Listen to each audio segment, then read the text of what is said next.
the Elevated Look Show, hosted by markstampfly. Mesa Kronhaus, thank you so much for being here today. Thank you so much for having me. You're welcome.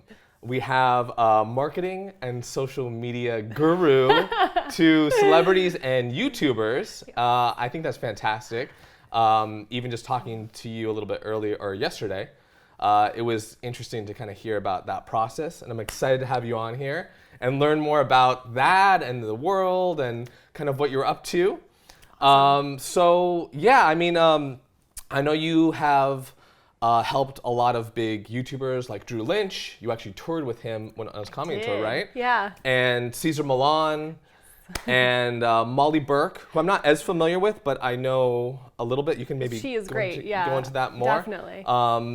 But yeah, why don't we just start with like kind of how did you get into this world? How did you go from, and you're also an actress. And by the way, I love all your, I know you don't like, maybe it's not something you think of as like the professional, but I really love all like your comedic like social media posts. No, I'm really into it. I'm a fan. Thank you.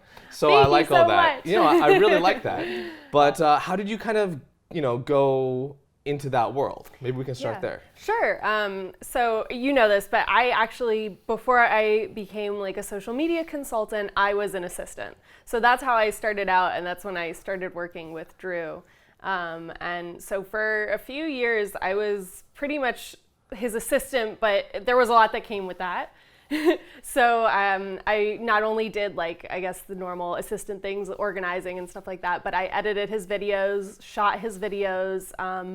I did like all of his tour stuff in the beginning before he had a team. So like how did, I mean, that's like a lot, like I'm assuming you didn't throw all that onto your plate at once. No. Did you kind of like grow from there? Or is it like, I need this, and like, that's me, I can do it all. Yeah, no, so Drew, I got very lucky because Drew and I happened to know. Maybe just for the people who don't know exactly who Drew Lynch is, sure. Maybe give a little bit of an intro kind of to him. And I know he was on America's Got Talent. Yes, so Drew Lynch is a comedian. He's a stand-up comic and also an actor here in Los Angeles. And oh, really? So he's based here. Okay. He's from Indiana originally. Okay, and that's I think when he went on AGT, it was like, Indiana. Yeah. He had been living in LA for a while. Okay. But so I knew him before he went on America's Got Talent. We happened to go to the same acting class, oddly enough. Okay, I didn't know that. So we were friends in this acting class, and he auditioned for America's Got Talent, and we watched him every week, and he ended up getting second place on America's Got Talent. Amazing. And then from there, his career just kind of blew up. He had been doing stand-up comedy for like 5 years before that, but AGT obviously the exposure is massive. Yeah. And so once he came back from doing AGT and things started to blow up for him, he had started a YouTube channel recently with his dog Stella, who's amazing. She's really cute. And he and I were like hanging out one day, and he said something like, well, things have been getting really busy. I'm thinking of hiring an assistant. This is after AGT. After AGT. So how long after that did it take to kind of, was it like pretty immediate, like after he got second place? I mean, or was it building as he was going further in the competition? Yeah, I think it was definitely building, and because I think, and I might be incorrect about the timeline, but I think that AGT got done around like August or something, maybe. Okay. I might be wrong, but I feel like he came back around, or maybe no, I don't know. I think around December he was back in LA from AGT, from the finals, and the whole next year he was going to be touring. I think this was 2015, and so 2016 was already pretty booked up as far as his tour because of America's Got Talent. And so with all of that, and him not really, he had an agent at the time who is not, like, she wasn't really familiar with professional agent necessarily. Yeah, like I think she was a booking manager kind of thing, but she was a manager and agent all in one, and she wasn't really familiar with, I guess, managing a comedian who was as busy as Drew yeah, was and doing like the kind of work that Drew was doing. She definitely wasn't familiar with like the YouTube space at all. Okay. And other than that, Drew didn't have anyone on his team. Okay. So now, was his YouTube, he already had a YouTube before the show, and then it kind of, or did that start after the show, and like, it's like, well, I guess I need to have this and this and that? I think he had the YouTube channel before the show. Okay. And he was working on that, but I think it was still a fairly new thing for him. And it was still like pretty experimental, I guess. Okay, Like, and yeah. it was just starting to sort of have a direction. Yeah, which that's was how a he lot and of it his is. dog, Yeah. sitting together, and he would talk about different topics. Oh, and that's stuff. cool. And of course, Stella had her own captions that would go over her head, Nice. where she was the straight man to his clown. Okay. So it was great. Very cool. I like that. Yeah. So once he got back and things were blowing up for him, he had mentioned that things were getting busy, and he was like, I could really use some help. I'm thinking of hiring an assistant. And at the time, I was working at a bakery. Yeah, I totally remember that. Yeah, and That's so in like kind of Burbank area, right? yeah, it was in Yeah. Burbank. Aunt Joy's Cakes. They are still like, it doesn't have a storefront, so you can't just go in Yeah, and that's just what I'm like thinking. order stuff. But if you ever get the chance, they have the best cakes. Okay. And I don't even Do they like have a cake. website? Where do you go? Website? Or? Yeah, they have a website. Okay, And then we'll put that you in the call YouTube them. description. Yeah, and- I'm telling you, they are. They're I don't so think I ever good. got a chance to try it, so I need that. You got I need it. that in my life. Yes, it's so good. Like I still miss their cake pops and stuff. Like I'm not a cake person myself. Okay. But I was sold on their cakes anytime. What's the difference between the cake and the cake pop? Like, is it just cake on a stick, or is it a little bit different than that? It's different. I think it's denser. So I think that they take the cake and then they mix it with something to keep Okay. it like stuck together. They push it into a ball, Oh, all and then right. instead of it having icing, I think it's dipped in chocolate. Gotcha. So those are my favorite. Okay. But yeah, obviously, like I wanted to be an actor, and even though that that job, oddly enough, gave me some experience of just learning where the studios were, because I was a delivery driver for them.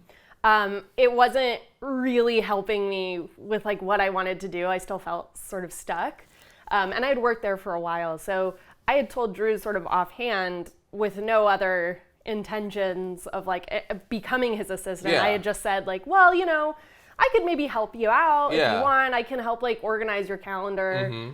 That sounds Just like more as a pretty friend at easy. that time. Yeah, just as Yeah. a friend. I thought like maybe I can also learn a little bit about like how he came to get this far Yeah, and stuff sure. like that. And Some of the showmanship and Yeah. performance, and just how he kind of manages that. exactly. And at the time, I had also asked if he could teach me how to edit, because he had been doing his YouTube channel. Ah, okay. And so I had been really curious about that, because it seemed like such a useful skill. Okay, yeah, I was gonna say, what kind of made you? A lot of people wouldn't think that. Like, when you think about, but I think that is a great skill, especially Yeah. even for like an actor, because you are gonna be especially these days, putting out a lot of stuff on social media. Yeah. And also like reels or like little skits you do.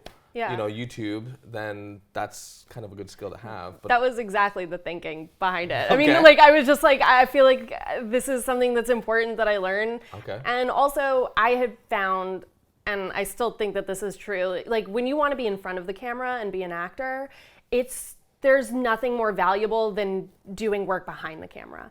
Because if you're trying to be in front of the camera, understanding how edits are made or how the Yeah. casting process works, or like any of those things are so useful to like, I can't, beyond taking acting classes and working on your craft and all of that stuff, I really think that one of the most valuable things you can do for yourself is behind the camera stuff, because I feel like I've grown a ton as an actor I agree with that. Yeah. from the behind the camera And you stuff. kind of separate yourself too, because there are, well, one, we all know, as we're in LA, there's just a million actors. There's like a new Yes. bus every weekend Yeah. coming with people, Bright-eyed, yeah. full of dreams, Yeah, little do they know. ready to be little crushed. do they know. Yeah. So it's like, a lot of people go into it with that, and that's all, Yeah. They're like, I'm actually kind of shocked at because I meet so many people that just they're not even doing classes. They just think they have it, and then they just go into it. But that's a whole other topic. But I think, because it's such a competitive field, there's so many, I think adding those things in can only help you. Yeah. Can only help you get better.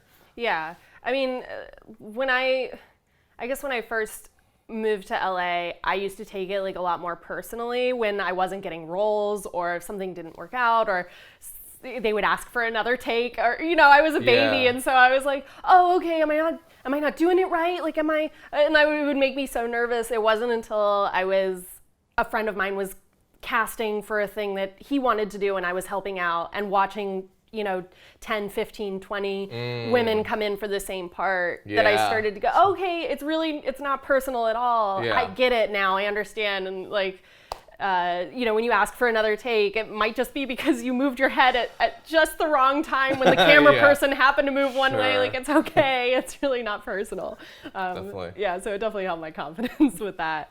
But that's how I figured, okay, well, I might as well add to that with learning how to edit. So he taught you how to edit? He did. He taught me how to edit. What program are we talking here? Adobe Premiere. Oh, okay. And that I love it. Like, Adobe is actually what I started on when I was like a film student way back in the day, and but it was good at that time. But then it really got overshadowed by Final Cut and then Avid. But now it's back. I mean, it's pretty much king right now because it's so versatile, and just the whole Creative Cloud suite you can't really beat it. Yeah, I think the top two are definitely Final Cut and Premiere. So I was very lucky to be able to learn it when I did. It was definitely a steep learning curve, because I remember Drew has a stutter. You know this, but other people might not. And it was definitely really prominent at the time that I was working with him. And what he used to do was he would put words on the screen on his videos that would match up with his stutter. Okay. So and it would flash on the screen. It's funny. And if you have not edited before, I don't think people understand the amount of time and effort that was put into the vlogs at the time because of that. To have it with the timing just perfect, and to have those words come on the screen. They don't make it easy. There's not like a quick way of doing it. You have to go in and cut each thing and look at each thing and make sure it's lining up with the timing. So it was definitely, I never realized how much time goes into editing something. Even a 5-minute video could take, with the amount of edits that were going into it, a video that was 5 minutes long could take 5 hours. Oh yeah. It was kind of crazy. That's funny. Yeah, I don't think a lot of people know how, I mean, there's companies that are just like Movie Trailer House. You spend like 3 months just putting together a like 2 to 3 minute video. Yeah. I mean, I don't think people understand that some of the time and money that goes into some of these things. For me, I've been editing professionally for a long time, and I feel pretty decent. I feel I'm more a theory expert. Like, I know when to make cuts, I know why I'm doing everything, but I would not say I'm the fastest. Like there's some people that have it mapped out with like keyboard shortcuts and all that. Which is funny because like I used to be a game a little bit, like a gamer, and I would do it with that. But so it's kind of weird it didn't translate. But are you more on the technical savvy, or both, or? It's hard to say. I don't know. I feel like I'm not. Do you shortcuts? Do you have I'm not to the point of like I don't have the special editing keyboards where I have all the hotkeys like mapped out. I still have to touch the mouse. Do you have your mouse keyboard special? I don't I've seen editors where they don't even use the mouse at all. They only navigate with the keyboard. That's a little above my like pay grade. I'm not quite there, but I do think I'm pretty fast. Because I probably edited over 500 videos for Drew or something. Like, it was stupid. There were so many. And also if it's like very like close together, that momentum really builds. Yeah, it was really builds. But towards the end, I mean, we were uploading 2 like vlogs a week, I think, and he was also doing stand-up videos as well from his show. And so all. What was the methodology in cutting the stand-up videos? Because like, is that something like do you do the highlights or what's like, how do you purpose like that content? The stand-up videos were probably the easiest stuff that we did. It was actually a relief. We started to introduce them a little more just to sort of almost lighten the workload. Okay. Because what we would do is when we were on the road, we'd set up the cameras, and for the most part, we would just select the jokes that we wanted to showcase. It was a lot of more audience interaction than his written material. Okay. Because we still want to have material for people. Did you have a camera on the audience? No camera on the Okay. audience. But it was like it wasn't. I don't want to say heckler videos because they weren't really. Yeah. They weren't just. But it's like the videos stuff. where you hear somebody say something out there, Right. like, you suck, and he's like, Yeah. yeah, I mean, actually. hopefully, hopefully not always like quite Yeah. so harsh, but definitely we had a few of those, and it wasn't too difficult to cut around because we Okay. pretty much it was just a matter of like switching the camera angles to keep it interesting and things like that. But there wasn't a ton that we would cut out unless sometimes we would have an interaction and then Drew might tell a joke and then maybe the same person would say something later. Okay. We would, cut Put that chunks out together. there. Yeah. Yeah. But those were a relief just Yeah. because we weren't Didn't cutting. require a lot of editing. Right. Whereas with the vlogs, we would film for maybe 40 minutes of Drew just talking about a topic. And so there was a lot more thought that went into the comedy of it and where should we be making these cuts and trying to use the editing to assist the comedy. Like, what do we punch in on this line to help the punchline and things like that. So there was a lot more effort and thought that I think went into the vlogs than the stand-up videos. Okay. So was all the video content going all to YouTube, or did you were you putting it anywhere else? It was mostly on YouTube. We started to upload it to Facebook as well, and then we would do. Man, that sounds so weird right now because most people don't upload, at least nowadays. But it used to be, yeah. Yeah, Facebook and Facebook's making kind of a comeback. They've gone on and off just because. Well, let me ask you this: why? Because this is something I think. Because when I post say a video to Facebook, I'm sharing it from another site. Is there a big difference in just posting it, if I'm sharing the YouTube link? You've already had the YouTube video. Right. It makes it a lot easier just to share that and put it on Facebook. Or is it just so much better to just upload that video again to Facebook with its own thing and you're gonna get better It's algorithm? way better to upload it to Facebook instead of just posting the link. Even though it would have made my job a lot easier. yeah. It makes everyone's job a lot easier. easier. If it was me, I would just post the link. But it is better to upload it to Facebook directly because Facebook is trying to compete and more have done as much as they can to compete with places like YouTube. Yeah. So they have their own ads.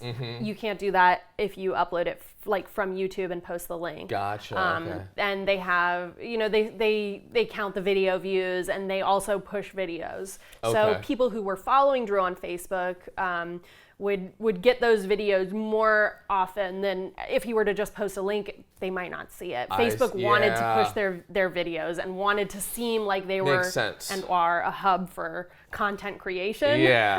Because they didn't want to fall behind.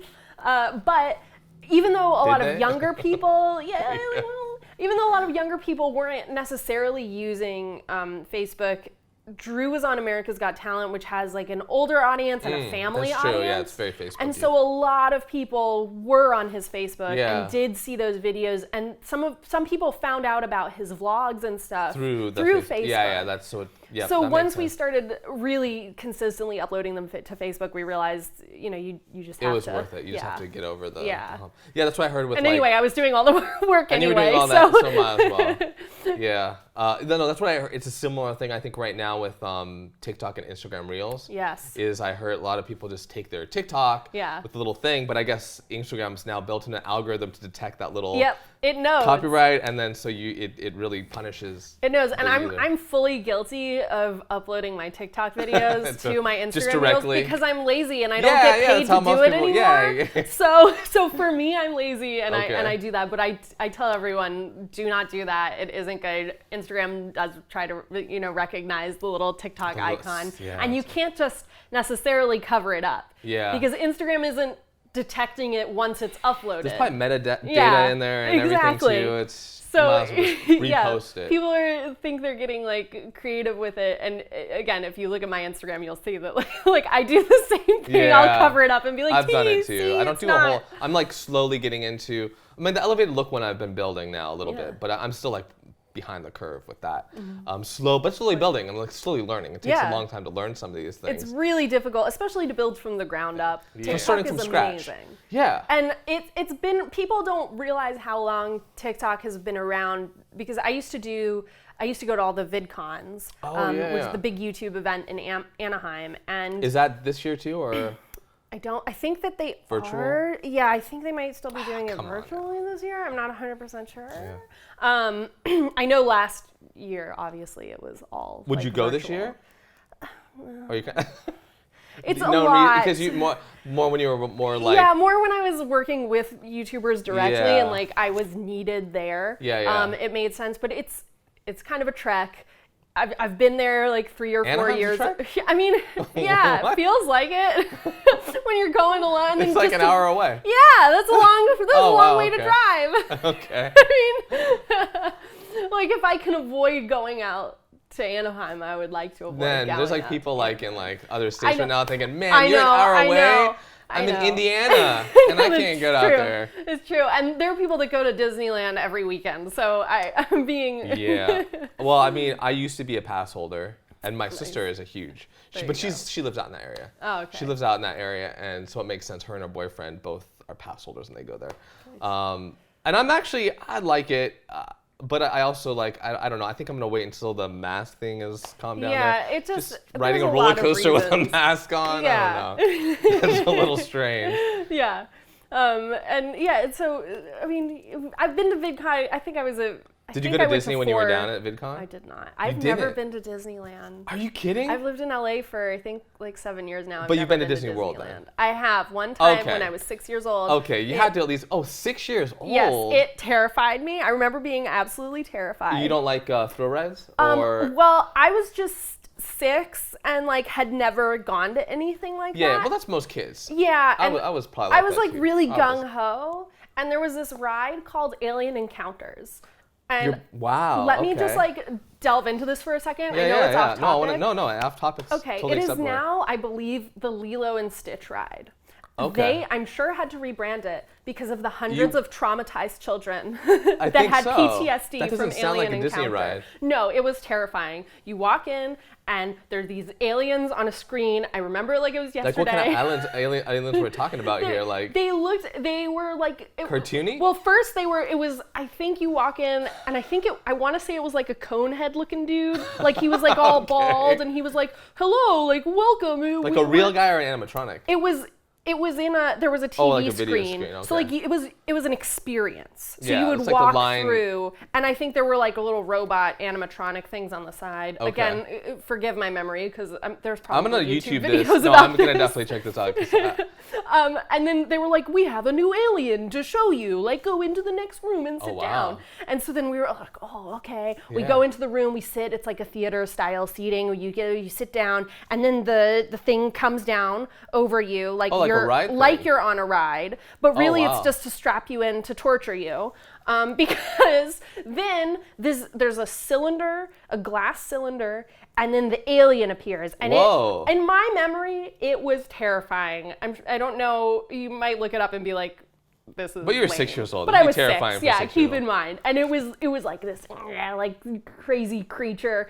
And then the creature breaks out of the cylinder and shatters the glass. Whoa. And the lights go out, and then the people that's really scary. they were like, oh no, the alien's out. And then the TVs go blank, and I Did your parents know that it was going to be like that? No, they had no idea. None. And so I'm like that is really screaming, traumatizing. like I'm about to die because I thought we were gonna die. Yeah, that's really traumatizing for a 6-year-old. I was just terrified, and I remember the rest of I was like, I would like to go to the teacups, and that's it. Okay. I was like, you didn't know what else was gonna happen. Yeah, I was like terrified of anything else. But I remember I liked Splash Mountain and Space Mountain and all those things and stuff. But not enough to go back after from 6 years old to now. Yeah, Have you been to any theme park since then?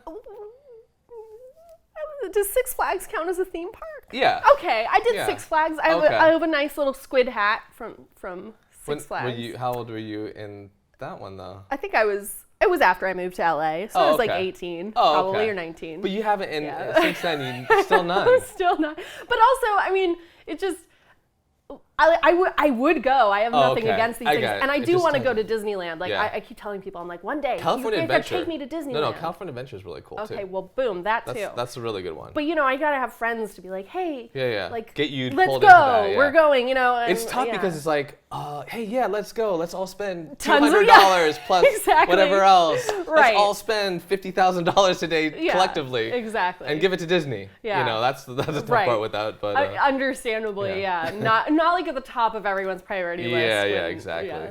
Yeah, I can't justify spending until they figure out, like, until it's a little bit more back to normal, then I can justify, because they have a California season pass. Gotcha. And that's normally like the best bang for your buck. That makes sense. Whereas like if you're gonna go at least pretty much twice, it's covering, and you can go to both parks, and it's worth it. Oh, nice. That's great. But yeah, right And now. I've been to Universal Studios. Oh, Does okay. that count? Yeah. Okay. Of course that counts. I've been there a few Okay, I was times. thinking like, man, you're just so traumatized. You never step foot back. No, luckily I was able, through years of therapy, I was Okay. able to. It helps. But So yeah, because you're a big Harry Potter fan, right? I I am. remember that. Yeah. Yeah. I am as well. Nice. Probably not as big as you, but That's all good. but always been like fantasy, sci-fi, kind of that thing. Yeah. And yeah, they have the Hogwarts right there. It's awesome. They do. So- Dream come true. Yeah. I was like, oh, this is amazing. I felt like. Did you little get a kid. wand? I have a few wands. But did you get the one that you interacted with the park? Yes, I do Okay, have 'cause that. it was- It blew my mind. it was awesome, Yeah, right? really cool. Yeah. Really cool. I actually really like that place, but the only thing I normally go there like once every 3 years, because you can see the park. You can literally be done and do everything, unless it's super crowded, in like halfway through the day. It feels halfway small. through the day. Yeah. You can go. You've gone on everything. Yeah, assuming So that that's a there's no problem. lines, yeah, it's a Yeah. pretty quick, you can easily make it a day trip and then still have time to do stuff And then after. you've seen everything, you know. Yeah. So unless you want to constantly be going back to, like the Hogsmeade or whatever. Right. But no, so for anyone who is entering the YouTube space or is a new content creator, wannabe influencer, what advice would you give to somebody who is entering the YouTube space nowadays? I think the best advice I can give is definitely consistency. And it doesn't have to be consistency of your content. It's cool if you're not sure what you're doing yet, but if you can consistently upload and just keep going, that's gonna be your best friend.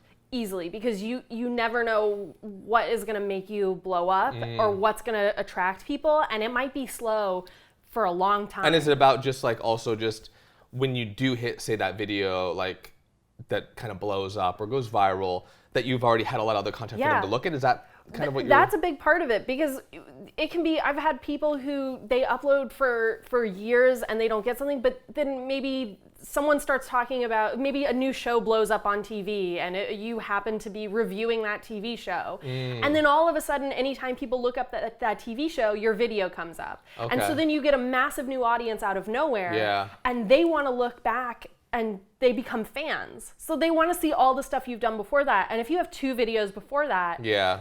then there's not a lot for them Not to to do. But consume. if they can go back through this whole library of stuff, it might not all be good, and like you don't have to stick by every little thing, but it gives them something to latch onto and to keep watching while they're waiting for new content to come Yeah. out. And Makes sense. I just think that more than anything, you've got to keep doing that. So consistency of posting versus consistency of like necessarily the content. Yeah. It's more consistency of like just make sure you keep posting. Just do it. You just Yeah. have to do it any way that you can, and obviously, consistency of content is great, and uploading to a bunch of different places is great too. If you have the time to Yeah, post it's a to lot of YouTube time. and do Instagram clips and do TikTok, Yeah. all those things will help.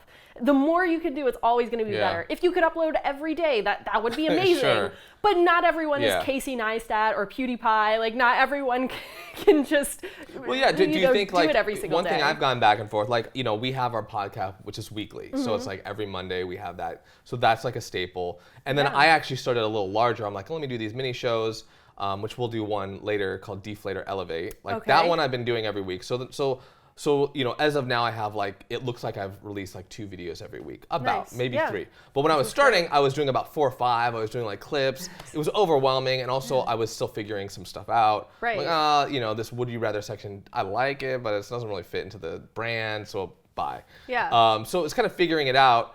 But do you think there is, do you think it's good to post, like, to focus, I guess it's a quantity versus quality issue. So it's like, okay, I have a main show, like just as an example.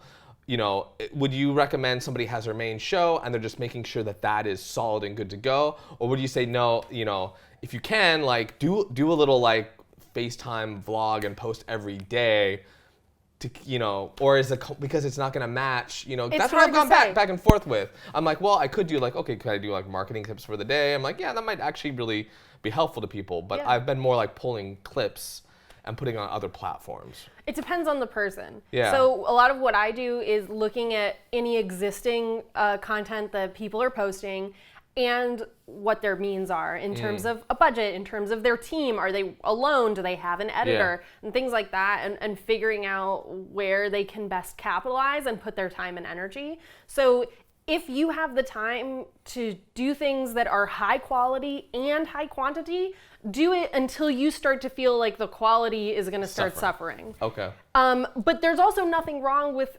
it's hard to I guess quantify what quality is. True. Because you can look at videos on TikTok that are just people holding up their phone randomly in a dimly lit room. There. Those do better than and a lot it's of great. times in the They're high quality videos. They might not be, HD or anything, but that's still quality content. And then so it's hard to say, it's hard to sort of, I guess, put that in a blanket thing that fits. But there's for still a lot of everyone. time that goes into even those ones that look. If you're still having to think through and kind of plan things out. Yeah, and so I think that more than anything, the quality is important just in terms of the content you're putting out there, not necessarily, it doesn't have to have some tons baseline, of fancy edits. It doesn't have to be, any of those things. But better to put, there, for example, there's a content creator called Simply Nailogical. Okay. Simply Nailogical. So she's a she does nails. Oh, no way. And my understanding of her YouTube channel, she's a big YouTuber now, but when she had started out, she had a day job. I don't know if she has one still. I don't know her. Okay. But she would You sound like a fan. I've watched a bunch of her videos. I mean, you see a ton of content. And I think Molly Burke had worked with her in the past or knew her or something. So okay. But she did videos just painting nails. And she had a day job. But she, I think, only uploaded like once a month or something. Oh, okay. But she had a huge viewership, and she ended up, getting over 1 million subscribers. Each video was really because each video was really good. Yeah. And there's Mark Rober, who is an engineer who doesn't upload a ton, but he does videos. If you've ever seen the car thief gets glitter bombed, or like package thief gets glitter bombed videos. I have heard of that. Or like the squirrel. The squirrel rope. The obstacle course. Obstacle course. The squirrel obstacle course. He's that guy. He does not upload he doesn't upload high quantity of videos because his videos take a long time to produce. Yeah. They're these big productions and there's a lot of thought and engineering that goes into them, but they're really high quality. They're really good. And really engaging. You'll see that any of his videos, when a video comes out, I mean, he's getting millions of views. Yeah. So always quality over quantity. But if you can get the quantity up there, that's great too. I mean, I'm never going to say, you shouldn't be doing those things unless you find that it's burning you out or it just doesn't fit with anything. Trying to figure out is like the level of like burnout that you can manage while trying to do all these different things. Yeah. Because it's like with all the platforms, it's just like it can be a lot. Yeah. But in the back of your mind, posting all these platforms, everything kind of connects, and you never know what's gonna kind of hit. Yeah. So. And it's better to start slow. Don't overcrowd your plate and then realize you're doing too much and then scale it back. Oh, that's normally what I do. Yeah, I mean, look, I'm the same way. I think it's always our tendency where you rush in gung-ho and you're like, I'm going to do all of this in all the right way. But it's a lot better. And in terms of an algorithm too, a lot of the ways that these work, it's a lot better to just do one. Start slow, because if YouTube is seeing that you're uploading 5 times a week for a year or something, and then all of a sudden it drops to once a week, YouTube's algorithm is like, what? Why? What happened?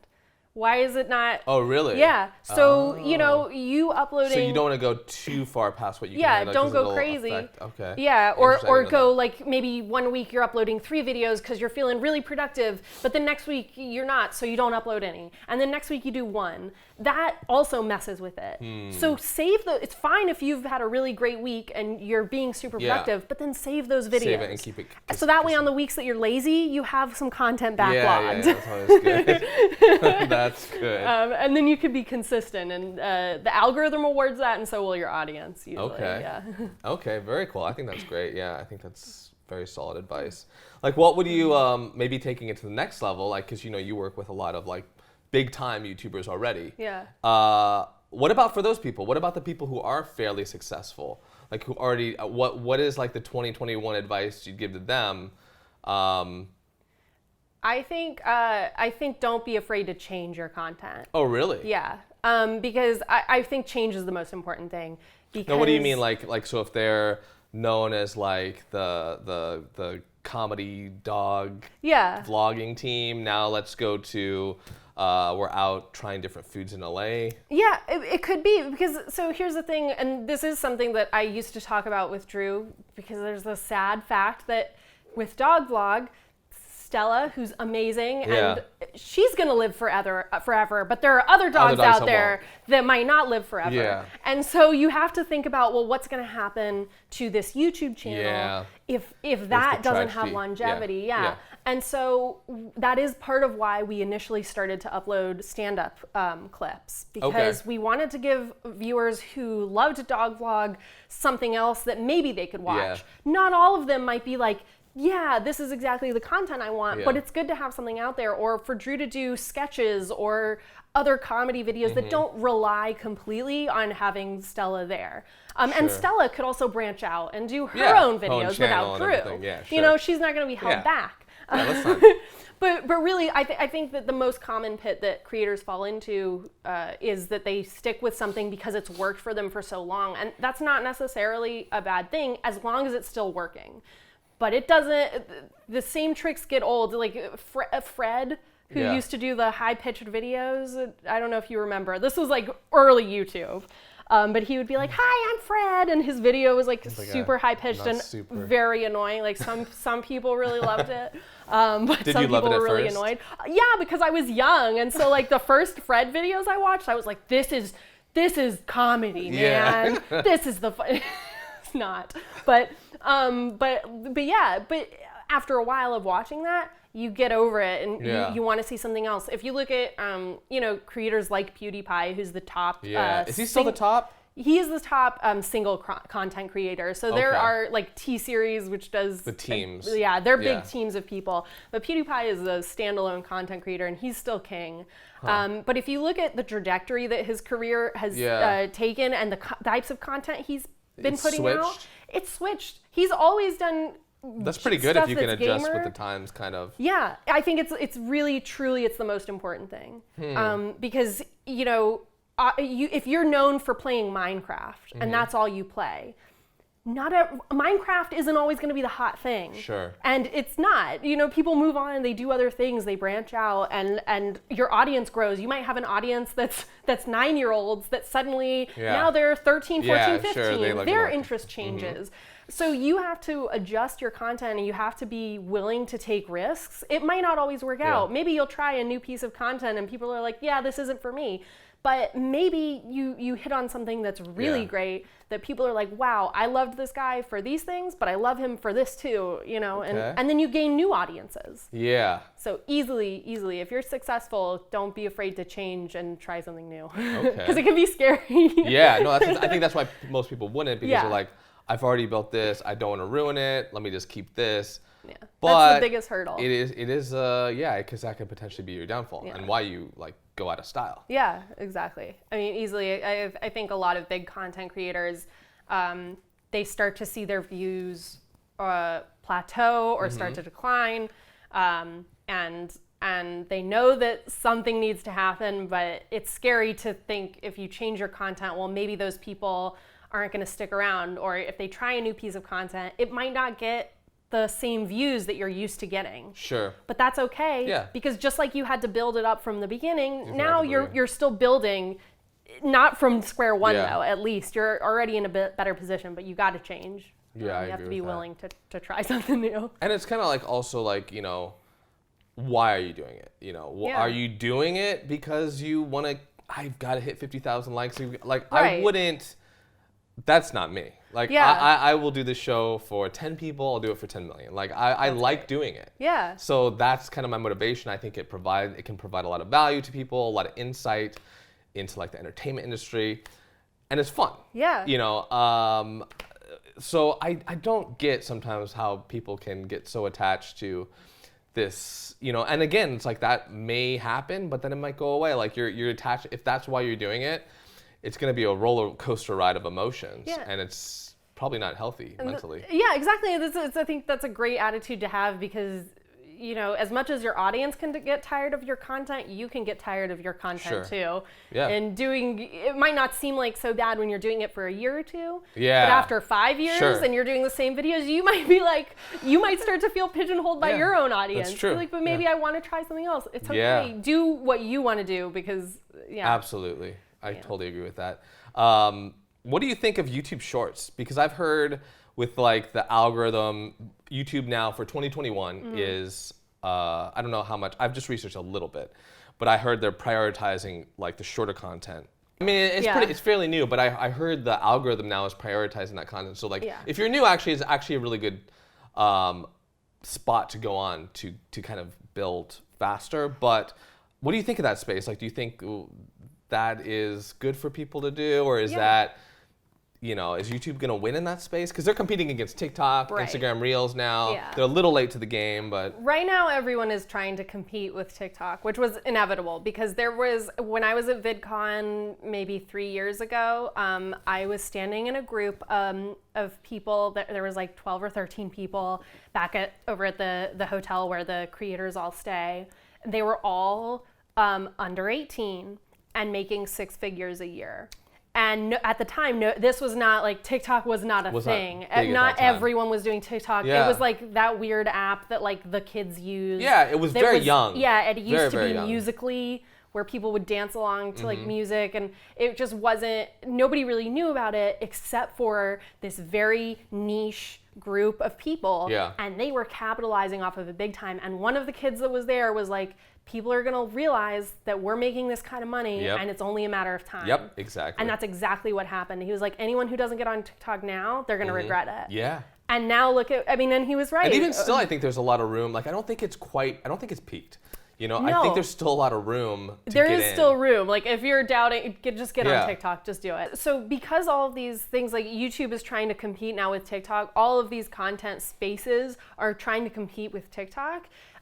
It's a great opportunity for people to, like I was talking about, you can still recycle some of your content. Yeah. So if you're thinking of doing short form videos anyway, try 15, 30-second videos that you can fit onto Instagram, onto YouTube Shorts, and onto TikTok, and just put it out there. That way you're not putting any extra time into the creation. You're not doing 3 different types of content. You're not having to edit 3 different videos. You just edit the one video and then put it out. You're only uploading. But that could be a lot of work too, like the scheduling and like descriptions and hashtags. What's your thoughts on copy and paste? Like, Really? If you can do it, just do it. It's okay if it's exactly the same post in 3 places. It's gonna take, ideally, like, it still takes a lot of time. Don't get me wrong. I'm not saying like this isn't gonna take you any time, but let's say it takes you 10 minutes to just upload. I mean, it's a 30-second video. So you're uploading the video, you paste in the description, which is like, oh, haha, funny video. He fell in the river while his wife was watching. Exactly, you'll never believe. And then all the hashtags. It takes maybe 15 minutes. Before I forget, each. hashtags. This is more for personal. I'm just curious because I've gone back and forth, and I know it's different per platform. Like TikTok's less. But what's like a good, like how many hashtags? Because some people put like a huge list, and I think I've been guilty of that too. Just because you want to get it, like, what's the point of making content if nobody's gonna see it? Right. Like, I'm like, if you think it's valuable, put the hashtags in. Yeah. But what's like is there a good number to hit? Like, it's hard. I mean, does it matter? Does it really matter if you go too far? Like, if you go, obviously you have I think limit, that there is a certain number of hashtags that once you start, if you put like 50 hashtags on Instagram, well, you can only do 30. It won't let you post if you go past 30. They think they recognize you're putting a lot on there. Like, but it's hard to say because you might have a video that goes viral that has no hashtags on it. And you might also have a video that goes viral that does. It might be the hashtag that helps. But how's anybody finding it if you be. don't have any hashtags? Well, through TikTok, I mean, they have a really smart... Oh, TikTok, yeah, but like Instagram. Well, Instagram Reels is the same way, though. Oh, okay. They know who your followers are, Yeah. what your content is, so it's very possible that you upload a video that one of your followers happens to see and thinks is hilarious and shares it, and then the snowball happens. You don't need to be getting strangers, but I always tell people, you know, you're not necessarily harming yourself by doing hashtags. It's not a bad way to get out there, and especially if you have content that can be helped by hashtags. If you're doing comedy videos, just throw in the hashtag comedy. That's fine. It's what's like the hashtag mentality? Like, is it better to be like kind of more go for the bigger like ones, like hashtag comedy is like huge. That's a huge broad. You know, yeah. but then is that going to be seen as opposed to be like hashtag stand up comedy actress, right? You know, I feel like the trick is to be as this is gonna sound weird, but like as specific as you can while still being broad. So like hashtag stand up comedy actress, you know, LA is like really specific. Probably nobody would be looking for that. Yeah, no one's searching for that. But comedy is also super broad. Yeah. So doing like I don't know, like hashtag stand up like. Or like hashtag women's comedy, right? If you're or a woman. Hashtag stand up LA. Hashtag stand up LA. Things that are they're a little more specific. They narrowed it down a little more. Maybe you're not going to be. But you'd still include the big one too. You'd still do hashtag comedy. I don't think there's any harm in it. Your video might not be seen. It's every likelihood that it won't be. yeah. But putting it in there, I don't think is going to hurt. And again, these things change. So I always tell people like I'm giving you advice for the stuff that I know right now. Yeah, but it can change. It could happen that 2 weeks from now, Instagram says, actually, we're going to switch our algorithm. People are overusing the hashtags, and we're going to start suppressing if it has, even though we'll allow 30 hashtags, if it has more than 10, we're going to suppress. Which, by the way, I think that I don't think you should go do 30 hashtags on Instagram because it does not look great. Yeah. Just in general, I would sort of try to limit it to like maybe 10 tops. If you can. Okay, that's good to know. Yeah. I actually think that the fact that TikTok is doing so good, because like Instagram has been so shitty, I think it's actually going to help because it's more competitive now. I think, you know, Instagram's algorithms will hopefully be improving for people. Because that's one of the reasons I like TikTok. Is like, well, they're giving everybody a fair shot. Right. Like if you're making good stuff, there's a good chance it's going to be seen. Yeah, for now. That's true. You could be right with that. I mean, I feel like it's a tale as old as time, right? It happened with YouTube, where YouTube was the space where anybody could, from the Bo Burnham, you know, from the comfort of his room, could upload a few videos just making silly songs, and now has a special on Netflix. Like it was great. But now YouTube is a lot harder because you have these people that are making tons of money. It's oversaturated. Yeah, and beyond. so there's I don't want that to discourage anyone, because of course there's still a chance. It's still the best shot you have. Definitely still do it. But TikTok is going the same way, right? Now all the traditional celebrities are going over to TikTok on top of TikTok stars. And so as that competitiveness happens, you know, these apps do tend to prioritize the people that are bringing in the biggest views. It gets a lot more competitive among the users, and you know, and we'll see it narrow, and then maybe someone else will come along. But I think that's just the nature of things. I agree. Yeah. But I mean, the other good thing too is like all the tips kind of we've been talking about and the things you're doing. Once a new platform comes out, if you've already been in that world, deep dive, then you can translate it. Definitely. You know, you can translate it to the next platform. Absolutely. For the mostly. I mean, it depends. Unless we're, you know, AR, virtual reality might be a little different. I know, like in the SEO world, you know, I mean, that's a big part of like YouTube. Hashtags and that kind of title description. You know, I know then one other thing that's kind of getting big is like the audio SEO, like with, you know, like got Google Home, all, you know, covering this whole place. Right. So great. Thank you. Our podcast has been recorded without us even wanting it to be. You're going to get a lot of Disney commercials now after this. Exactly. Oh no. So it's like, but like because they're, you know, a lot, they see it.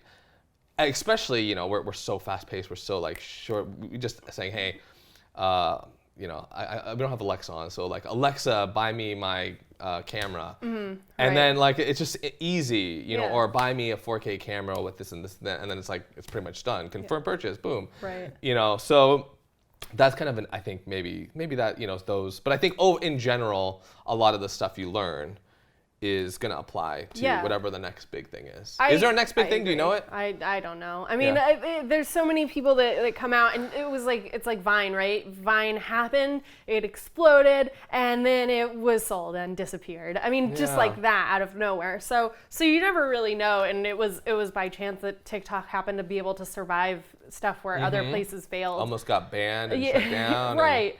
But I think you touched on something that is really important, which is that a lot of these skills are applicable to pretty much any platform that can come around. And so when it comes to something like 2021, right, and going into this next year, I think with the pandemic and everything, a lot of people started to explore like digital content creation more so than usual, being stuck at home and all these things. So I think what's going to be the most interesting is to see how many people actually stick with it once the world opens up again. Because I think it's going to be, I think it's going to be tempting for a lot of people to go back to their normal lives and to see, I mean, who knows, maybe people are going to be so excited with stuff opening back up again that they're going to be like, screw the internet. It's a lot of work. Living the real life. Do it, Yeah.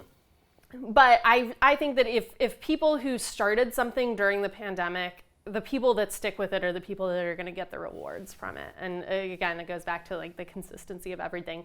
If you can stick with it and you can keep on top of when new things are coming out that are beneficial, like whatever the next TikTok is, or any of those things. We're going to play this clip back in a year and we'll say for good or bad. Yeah, for good or bad. We'll see where Elevated Looks YouTube channel is. If you Mesa can stick with it. Wrong. I know. I still only have 10 followers. What? What is she talking about? No, but I promise you, if I'm right, and I think I am, if you stick with it for the next year, you are going to see growth. Yeah. And like a lot of times I tell my clients, like when I first have a meeting with them, they'll be like, well, okay, we want to go viral. We want to do this and this and this. And I'm like, all right, well, hold on now. Yeah. I'm not that kind of I'm not that kind of consultant. Like, I don't know what you're asking me for, but I can't guarantee that you're going to get 3 million views Nobody in a week. can. Right. And so if you're looking for that, you're going to be disappointed, or you want to go somewhere else. But I will guarantee that if you take my advice, you are going to see growth, because it's impossible for that not to happen. But it does take work on your part, and it takes work in being consistent and putting your efforts in the right place where they're not going to be wasted. Okay. No, one thing I did want to touch on was your acting. I know you're also an actress. You actually helped me with a little thing back when I was shooting TV pilot way back in the day. And I know that's, you're still posting a lot of your own stuff. I hope to see more of it. Yes. But yeah, so what about in terms of the acting side of the entertainment industry for you? Where, what are you doing now, or what are you most excited about as, I know it's a lot of time to even do that along with the marketing and social media job, but where do you see that going? What are you excited about? I mean, just for myself, I'm really excited because since I've been doing the consulting, it's given me a lot more of a flexible schedule, which when I was an assistant, it was sometimes really difficult to pursue acting the way that I wanted to pursue it and as passionately as I wanted to, because I was helping other people pursue their dreams for so many years. For me, it was the people that I worked with were also my friends. It's amazing to see your friends succeed and to feel that you're getting close to it, because even if I wasn't the one that was getting these interviews, one of your friends. It was one of my friends, and also I was getting opportunities that I never would have gotten. So I could have still been delivering cookies and pursuing my acting dreams, but I wasn't at the level where they were at. And so being able to go backstage at VidCon and meet all these big YouTubers and go and meet Cesar Millan, who I ended up working with and starting his YouTube channel. Oh, is that where you met him? You met him at VidCon? No, I ended up meeting him through a video that we did with Drew. Okay. And so just but doing these things and having these experiences that I know that I never would have had just on my own. It helped build your kind of entertainment industry social circle. Yeah. And I mean, I would never give back any of that time just because of how much I learned and everything that I was exposed to. And again, seeing things on the other side. So I would watch Drew go on tour, and every city he did, he would do a local news show. well, if someone told me to go do a local news show somewhere, I wouldn't know how to conduct myself. Like if I had never done that before, doing it What for the what are first the time, skills for a local news I don't show? know. I think Okay. just being ready for anything. Sometimes, Okay. like being ready for like awkward silences. I feel like there's a lot of those. Sometimes they have people on and it's like they don't know who they're having on. Like I think that they probably just do it as like a quick segment. Yeah, they don't in know the between, person at all, so but they they're don't like, know well, who you are. yeah, So being sure. able to sort of carry your own and Sure. Okay. That's a doing good those point. really helps. Have you done any of those? I have not, but again, like if someone were to ask me ready. to now, I feel like, oh, okay, I at least know how they go. We gotta make I'm this not going happen. into this Okay. blind. I want to be a part of this. But yeah, so those sorts of things help. So I don't think that it was. I can see why I think people might feel like jealous, and there were definitely times where I'd be like, but when's it going to be my turn? Sure. Of course that's going to be there, but having those opportunities is something I wouldn't trade in for anything. Very good. But yeah, so but I did a TV show in November Oh, you during did? the pandemic. It's What actually a game show. Oh, what game show? It is called Brain Games on the Road. Oh, okay. Brain Games is what channel? That's History or? So it is on Nat Geo and Nat Disney Geo. Plus. Oh. And so Brain the Games road. on the road. So are it you the is- LA edition? Yeah, it's LA, and they travel around to a few different places. It is hosted by Chuck Nice, who is a comic, I think who's based in New York. But he was great and super hilarious. How did you get that opportunity? Totally by chance. My agent had me go in. They were doing a test run of the games, which I didn't know they do this for game shows. I've never worked on a game show before. And after that, I think they had selected me and another person, JR. Who had been a part of the test run? Who had been part of the test run to come in and help run the games during the actual show. So Oh, wow. JR and I were like the Vanna Whites Oh, really? of the show. Oh, very cool. And it is, I think it's coming out in November. That's really cool. yeah. How many episodes did you shoot? I don't know. It seemed like a lot. Because they shoot multiple a day. Yeah, we were doing like 2 episodes every day. Okay. and yeah, Half so hour? I don't know. I think like a half hour based on the way it was going. I don't know how the show's When gonna does this look. come out I don't then? even know if I'm gonna be in it. Like you might watch Wait, the but you're show. the Vanna White of the Right, show. you- How would they with that? I mean, I hope that there are Yeah. definitely some places where I think you'll see me, but I'm not involved in any of the editing. They just sort of had us, and then now we're gone.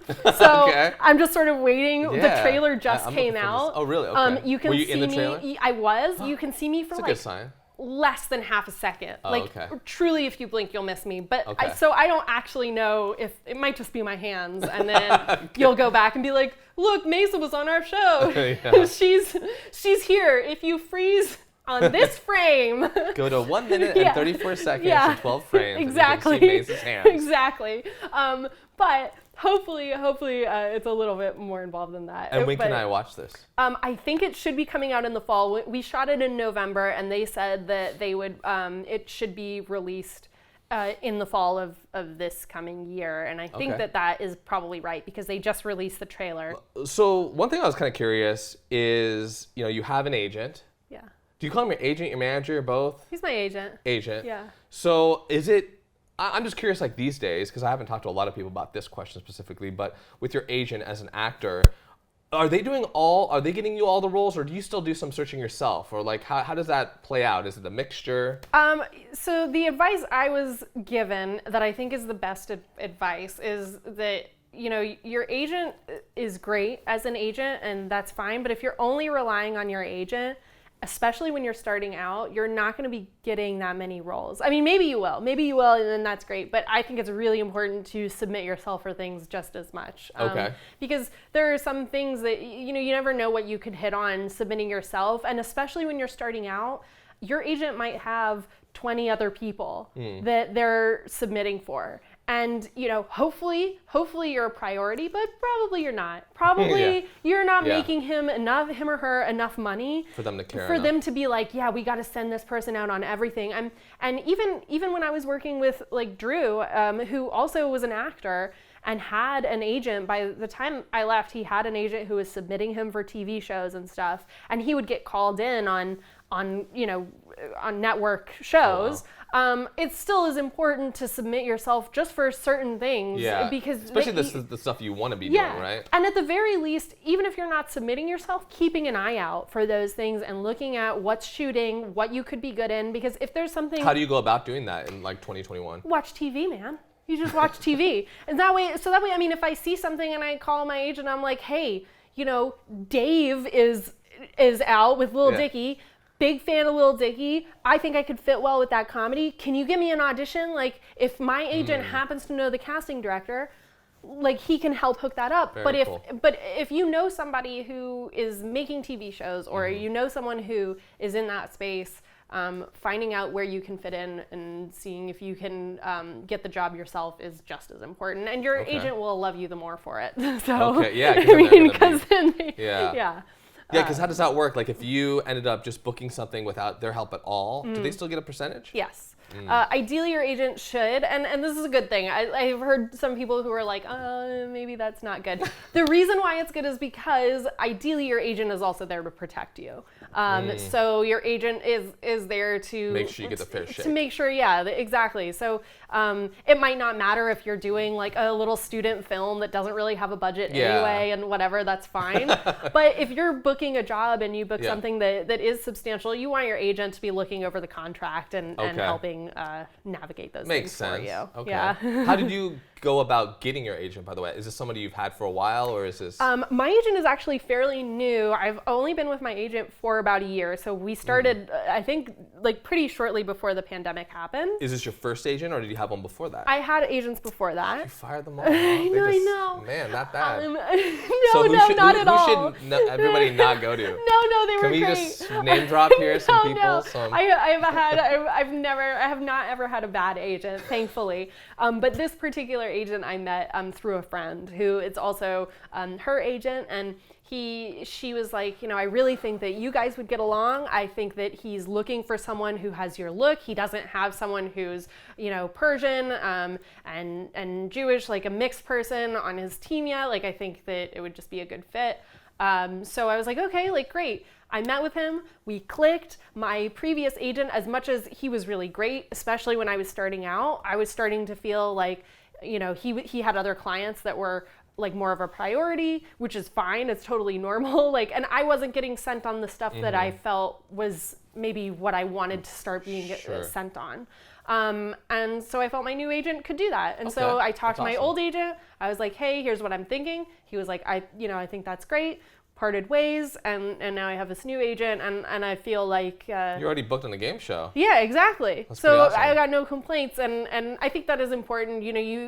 Some people might have an agent or a manager that sticks with them for a really long time, but sometimes you just find like things change. It might make sense to be with someone else and to change it up a little. Cool. So very good. So yeah.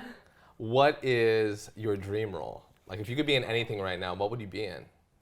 I mean, obviously, like, everyone wants to do a Marvel movie or something. Oh, really? I don't think that's true. I don't think everybody wants to do a Marvel movie. It's the big, like, blockbuster thing. Yeah. But my dream, really, if I can do anything Aaron Sorkin, like, if Aaron Sorkin is out there listening to this podcast, hire her. Please. I can talk really fast, okay? I can do it. Newsroom, West Wing. I've watched them all. But really, I think that Aaron Sorkin's writing is really brilliant. As an actor, like, I love his writing so much. So anything good writing like that. is underrated. Yeah, it really is, because I think if you have good writing in a script, as an actor, you almost don't have to do anything. Yeah. You just got to say the lines. Like, the writing kind of takes you along. So that would be my dream role, is like something Aaron Sorkin. Yeah. The final question I like to ask people is, the Mesa of today, and this doesn't have to be related to entertainment or marketing. It could be related to anything, however you want to answer it. Okay. Is the Mesa of today, what would the Mesa of today tell the Mesa of, like, just starting out 15 years ago? What advice would you give? What advice would the Mesa of today give to little Mesa, just kind of starting off with, like, her passions and pursuits? I think I would just be like, you know what, just go for it. Like, you're doing the right thing, because I moved to LA when I was 18 years old, right out of high school. I did not go to college. I had thought about going to college and realized that even if I did, I wanted to go to somewhere where I could do acting. So I was looking at like NYU, UCLA, UNC School of the Arts, like all these things. And it was a lot of money for something that may not work out.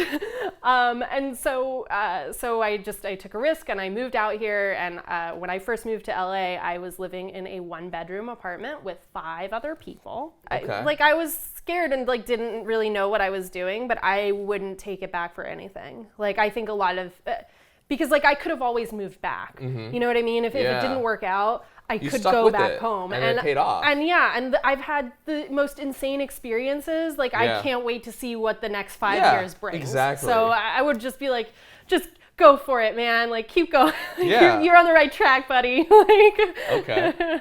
Because I don't know what I could have done differently to be like, oh, like maybe I could be more successful now. I'm happy. I'm paying my bills. I've had some amazing experiences. So fantastic answer. Yeah. Very good. Thank you. Well, thank you so much, Mesa, for being on Thank the show. It's you. been a pleasure to have you here. It has been awesome. Thank you so much. I look forward to playing that clip later, a year from now, to say Mesa was either right or wrong. We'll see. You know, Exactly. I'm putting you on the spot there.